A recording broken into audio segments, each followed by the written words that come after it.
going to try to set Kline up with Wayne Jacobs while she's here. He always asks about her. That way she'll have a date on her birthday. Kline's birthday was next Saturday, November 15, exactly a month after his.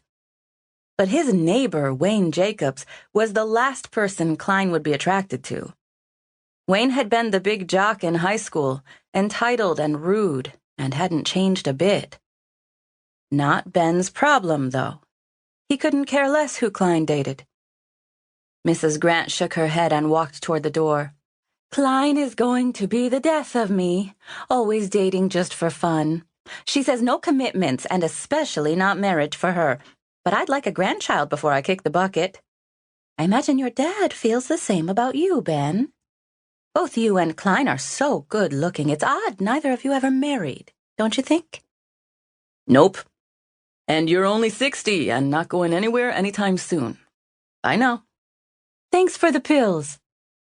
After she waved goodbye, the exam room door softly closed behind her. Ben tossed her file onto the table and rubbed his tired eyes. The last time Betty Grant had been in, she'd whipped out a handful of pictures. Kline still looked fantastic. A tall, slender brunette with the deepest caramel-colored eyes he'd ever seen. Eyes that used to gaze at him like he was the last chocolate eclair on earth as he made love to her. Eyes that had cried when he told her that he was going back to Anderson Butte after med school. She might have stuck it out with him if he'd told her the truth, that his father and obligations to the town had forced him into coming back home after he finished college. He'd wanted to do the right thing by her, so he'd let her go. He'd broken up with her so she could live her dreams and have her adventures. But for her to never come back for even a single holiday, it had to be because she wanted to avoid him.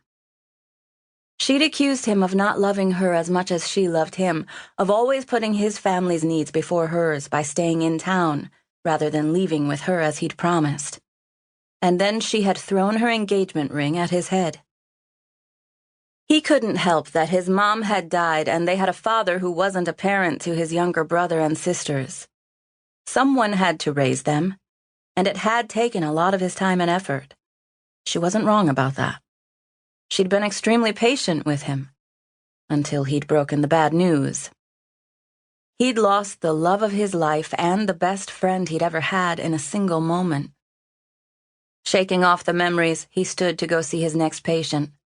Luckily, he was swamped trying to take care of the patients he had, and with his plans for a brand new clinic that would serve even more people from the surrounding area.